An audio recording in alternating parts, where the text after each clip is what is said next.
मेरे बेटे की 1 मंथ पार्टी में जहां परिवार और दोस्त बड़ी संख्या में मौजूद थे, मैंने माइक उठाकर ऐलान कर दिया कि वो बच्चा मेरा नहीं है। फिर मैंने कुछ दस्तावेज उठाए और उन्हें बड़ी स्क्रीन पर दिखा दिया। ये मेरे बेटे की डीएनए टेस्ट रिपोर्ट है। इस रिपोर्ट के मुताबिक बच्चे और मेरे बीच बायोलॉजिकल मैच की संभावना सिर्फ 0.1% है, लेकिन चेनहाओ के साथ ये 99.9% है। पूरा हॉल एकदम खामोश हो गया। मैंने अपनी पत्नी और चेनहाओ की तरफ देखा। दोनों के चेहरों का रंग उड़ चुका था। मैं मुस्कुराया और कहा, आज से मैं आधिकारिक तौर पर ऐलान करता हूँ कि मेरा और लिन युआंग का तलाक हो रहा है। सबसे पहले मेरी सास अपनी सीट से उछलकर खड़ी हुई। जियांगी, तुम्हारा दिमाग खराब हो गया है क्या? कैसी बकवास कर रहे हो? मेरे ससुर का चेहरा भी गुस्से से लाल हो गया। उन्होंने अपनी पत्नी को पीछे खींचकर बैठने को कहा। क्या अभी तक हमारी बेइज्जती कम हुई है? मेरी प्यारी पत्नी लिन युआंग काफी देर तक स्तब्ध खड़ी रही। फिर उसकी आंखों से आंसू बहने लगी। जियांगी, तुम हद पार कर रहे हो। ऐसी बात पर कोई मजाक करता है क्या? सिर्फ लोगों का ध्यान पाने के लिए? क्या अब तुम अपने बेटे को भी नहीं अपनाओगे? वो रिपोर्ट नकली है। तुम मेरे साथ ऐसा क्यों कर रहे हो? उसने सच में कमाल की एक्टिंग की। चेहरे पर आंसू, मासूमियत से भरी शक्ल, जैसे मैं ही सबसे बड़ा निर्दयी इंसान हूँ। आसपास खड़े मेहमान फुसफुसाने लगे। सबकी निगाहें हम तीनों के बीच घूम रही थीं। और इस कहानी का दूसरा मुख्य किरदार मेरा सबसे अच्छा दोस्त चेनहाओ। वो कुर्सी पर झुका बैठा था। उसके होंठ कांप रहे थे, लेकिन उसके मुंह से एक शब्द भी नहीं निकल रहा था। ना वो मेरी तरफ देखने की हिम्मत कर पा रहा था, न लिन युआंग की तरफ। वो बस मेज पर रखे वाइन ग्लास को घूरता रहा। मैंने शांत आवाज में कहा, सिस्टर वांग, बच्चे को आराम वाले कमरे में ले जाइए, यहाँ बहुत शोर है। नानी ने मेरी तरफ सहानुभूति भरी नजरों से देखा, सिर हिलाया और जल्दी से बच्चे को लेकर चली गई। फिर मैंने दोबारा माइक उठाया। इस बार मेरी निगाहें बर्फ जैसी ठंडी थीं। लिन युआंग, चेनहाओ, क्या तुम दोनों अभी इसी वक्त हमारे सारे रिश्तेदारों और दोस्तों के सामने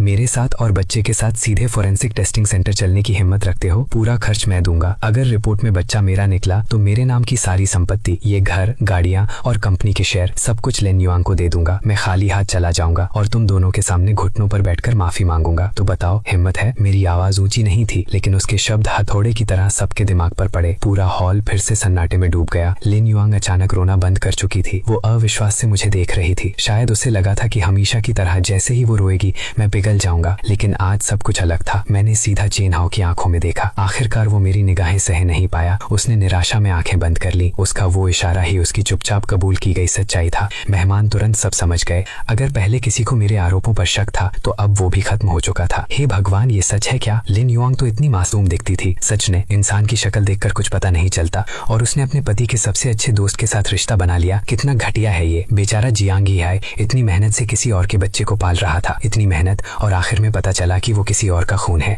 अब तो असली तमाशा शुरू होगा। लिन परिवार की पूरी इज्जत मिट्टी में मिल गई। मेरे सास ससुर के चेहरे राख जैसे पड़ चुके थे। वो गुस्से से फट पड़ना चाहते थे, लेकिन उनके पास बहस करने के लिए एक भी बहाना नहीं बचा था। और यही तो मैं चाहता था, सबके सामने उनके नकली और पाखंडी चेहरों को नोचकर उतार देना, ताकि वो पूरी तरह बर्बादी और बेइज्जती का स्वाद चख सकें। ये पूरा खेल उसी पल शुरू हो गया था जब मुझे सच्चाई पता चली थी। सब कुछ बहुत सोच समझकर प्लान किया गया था, और आज उसका पहला बड़ा मंचन था। मुझे पहली बार शक करीब 1 महीने पहले हुआ था, जिस दिन लिन युआंग ने बच्चे को जन्म दिया। बच्चा समय से पहले पैदा हुआ था और हालत काफी गंभीर थी। जन्म के तुरंत बाद उसे NICU के इंक्यूबेटर में रखा गया। उस वक्त मैं चिंता से पागल हो रहा था। लगातार ढेर सारे फॉर्म पर साइन कर रहा था। उन्हीं में एक नवजात ब्लड स्क्रीनिंग टेस्ट का कंसेंट फॉर्म भी था। कुछ दिनों बाद रिपोर्ट आई। सब कुछ सामान्य था, सिवाय ब्लड ग्रुप के। मेरा ब्लड ग्रुप O है। लिन युआंग का ब्लड ग्रुप A है। थ्योरी के मुताबिक हमारे बच्चे का ब्लड ग्रुप सिर्फ O या A हो सकता था, लेकिन रिपोर्ट में साफ लिखा था ब्लड ग्रुप B। डॉक्टर ने कहा, मिस्टर जियांग, आपके बच्चे का ब्लड ग्रुप थोड़ा अलग है। मेरे दिमाग में जैसे धमाका हो गया। एक पल के लिए पूरी दुनिया घूमती हुई महसूस हुई। मैं उस पतली सी रिपोर्ट को पकड़े कांप रहा था। ब्लड ग्रुप B कैसे हो सकता है? क्या अस्पताल से कोई गलती हुई है? मैं खुद को समझाने लगा, हाँ, जरूर गलती हुई होगी। नवजात पीलिया कभी कभी रिपोर्ट की सटीकता को प्रभावित कर देता है। मैं डूबते इंसान की तरह उम्मीद के छोटे छोटे तिनकों को पकड़ने की कोशिश कर रहा था,